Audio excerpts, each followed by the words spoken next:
All right, I'm back. So, I decided that I'm going to do a language. So, I'm not one of those people as an African American who feels like, oh my God, I'm disconnected from my roots. It's just like by virtue of me being alive, I'm connected. Now, what I would say is that I can't even say I'm not anything. It's like, who gives a shit? Like, the circumstances are such that I didn't have those things because of those circumstances, and I'm not going to be ashamed of them, right? So one of the things that I find with doing ancestral work especially is it goes beyond just choosing a religion or feeling like you have to step outside of your religion and going back and undoing these DNA tendrils that, frankly, in the long term, if you have a lot of wounding regarding religion or regarding all of this stuff, that's something to be worked through on its own. But just kind of like facing a lot of things within your heritage lineage about yourself, about your family, things like that.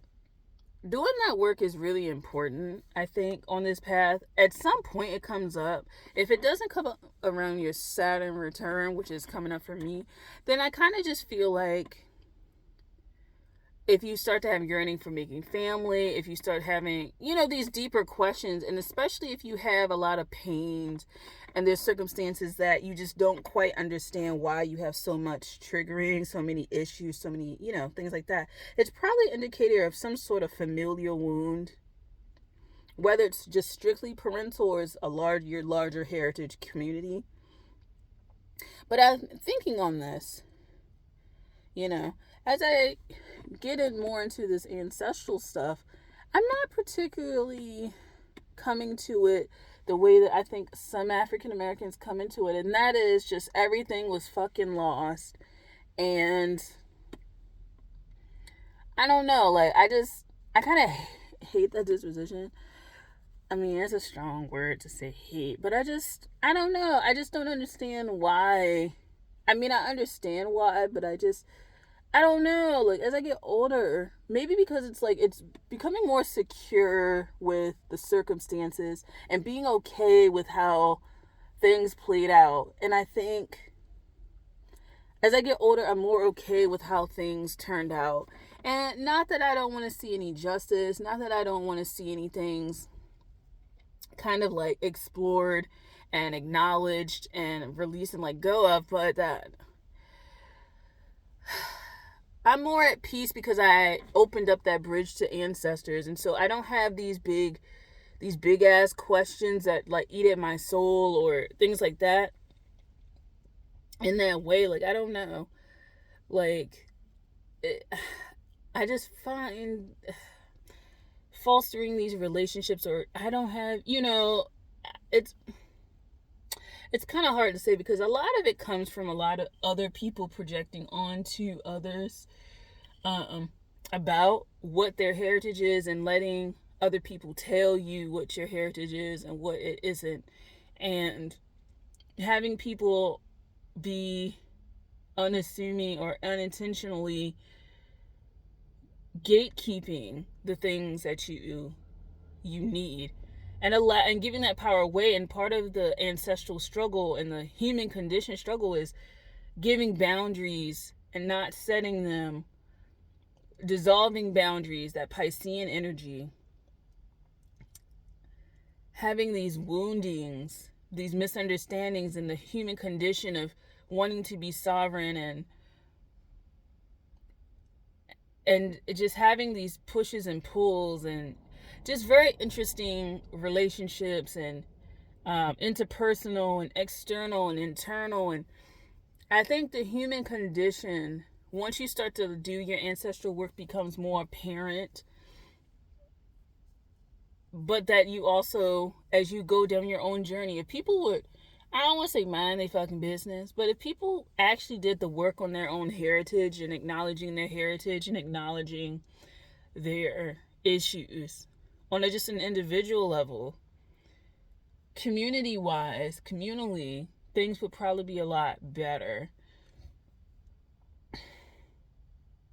And so I'm in this space, of wanting to explore lineage. And one of the things that I'm interested in doing, I know this is so weird as far as like, where are you going with this? But one of the things I'm going to do is include language. So if you don't know, the glossolalia came up when I was doing my Holy Fire Reiki achievement. That came up. And mediumship came up, but I'm really primarily focused on my ancestors. I don't really want to work with other people's unless I feel called to it. I may, because I want to tap into death doula work a little bit. But I feel like what I want to do, and I'm sorry I'm speaking so like loud, but what I want to do is incorporate more language. And I want to see if learning that brings me closer to them. Because I already kind of talked to ancestors. It's so funny because the first ancestors that really came through were the ones that were more like African continental, as opposed to Africans who came from the continent into the US. And now it's like the ones that were here kind of came forth. Maybe because I needed that connection and then it could go. Or maybe it just so happened that the ones that connected first came through were the ones that were directly from there. I don't know. But what I do know is that I do want to incorporate language, and I do want to figure out where we're going to go with that. And so I've already decided on the language, and the main language, and then some other little ones. And so now I'm going to start looking up the resources for this. And I just find that it's a really interesting thing. I'm not, as I go on this journey, feeling more like I'm connected in my roots, and I feel more rooted, and I feel more in this, and I kind of feel like those are false selves. Like, I don't know, I just, as I learn, I become more proud, but I'm not, I don't know, it's a feeling of pride that is very hard to explain, because it's not just tied to how I look, or what I can eat, or what I can dance to, or what I can wear. It's just a consciousness of knowing shit, and knowing about connectivity, and knowing about that relationship that transcends physical beingness. And these things like food and song and language and stuff like that are connecting, but there's a composite whole experience that I'm having, and I'm proud of that. And I'm proud of the little tendrils that make that, but I'm proud of that specifically. Hold on. And so this is my little ramble.